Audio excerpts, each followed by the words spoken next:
មានទី5នេះគឺខ្ញុំបានបង្ហាញតាម Facebook ហើយឥឡូវនេះគឺកាសែតខាងខ្មែរ Times គាត់ចុះផ្សាយដែរគឺបើតាមការប្រកាសតាម Facebook របស់លោកហ៊ុនម៉ាណែតដែលជានាយករដ្ឋមន្ត្រីនៃប្រទេសកម្ពុជាគឺលោកបានបញ្ជាក់ថាលោកបានសន្ទនាតាមទូរស័ព្ទជាមួយនឹងលោក Kash Patel ដែលជានាយកនៃការិយាល័យស៊ើបអង្កេតសហព័ន្ធ FBI របស់សហរដ្ឋអាមេរិកបាននៅក្នុងសារហ្នឹងគឺលោកហ៊ុនម៉ាណែតបានបញ្ជាក់ថាខាងសហរដ្ឋអាមេរិកបានវិតម្លៃចំពោះកិច្ចសហប្រតិបត្តិការជាច្រើនឆ្នាំកន្លងមករវាងកម្ពុជានិងស្ថាប័ន FBI របស់សហរដ្ឋអាមេរិកនេះក្នុងការទប់ស្កាត់និងការប្រយុទ្ធប្រឆាំងនឹងឧក្រិដ្ឋកម្មឆ្លងដែនដូចជាការជួញដូរមនុស្សគ្រឿងញៀនឃាតកម្មនិងជំរិតទារប្រាក់ឧក្រិដ្ឋកម្មហិរញ្ញវត្ថុនិងការឆោបបោកតាម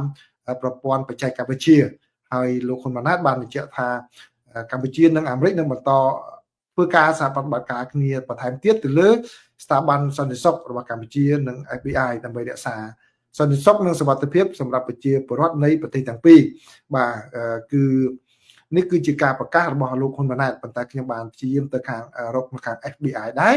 អត់ទាន់មានការប្រកាសនោះទេបើតាមធម្មតាគឺការសន្ទនាបែបនេះគឺមិនត្រូវបានគេយកមកប្រកាសទេខាងសហរដ្ឋអាមេរិកណាបាទពីព្រោះជួនកាលគេថាជាលក្ខណៈការងារគេមិនទាន់ប្រកាសឲ្យដឹងនៅឡើយទេប៉ុន្តែខាងកម្ពុជាគាត់មាន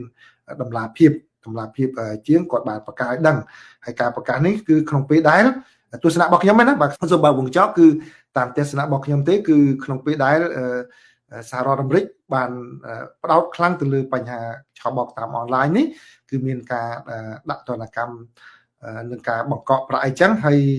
កម្ពុជា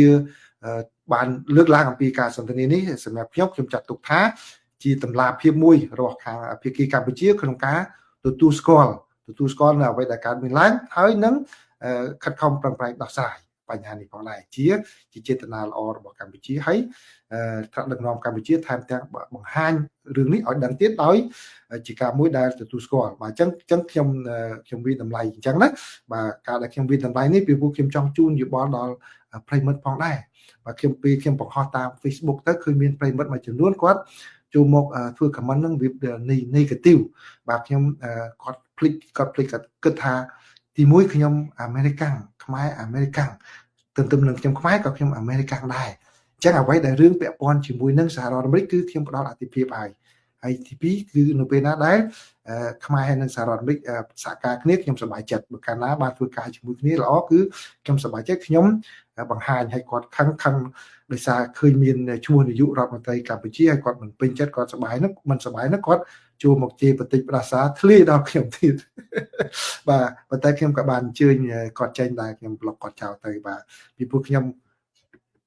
បាននិយាយហើយគឺចូលមកពីជាបន្តិចម្ចាស់ពេកហ្នឹងគឺខ្ញុំមិនអនុញ្ញាតទេប៉ុន្តែបើរិះគន់ថ្នាក់ដឹកនាំកម្ពុជារិះគន់អីក្នុងភាពសំសពខ្ញុំអនុញ្ញាតបាទពួកខ្ញុំចាត់ទុកថាជាសិទ្ធិសេរីភាពនៃការបញ្ចេញមតិប៉ុន្តែបើមកដល់ជាបន្តិចប្រាសាខ្ញុំឌីលថ្មីខ្ញុំសិតតែចង់បាននេះចង់បាននោះដោយសារខំលើកជើងលើកអីហ្នឹងខ្ញុំជើញឲ្យចេញដោយតែមួយคลิกទេបាទគឺគាត់ដាក់ថា block ហើយហ្នឹងចប់តែម្ដងពីព្រោះខ្ញុំមិនមែនជាអ្នកនយោបាយដែលត្រូវការប្រជាប្រិយភាពត្រូវការ like អី share អីច្រើនពីអ្នកnegative មួយចំនួនទេបាទអញ្ចឹងខ្ញុំវិតម្លៃអញ្ចឹងណាខ្ញុំជូនជាការ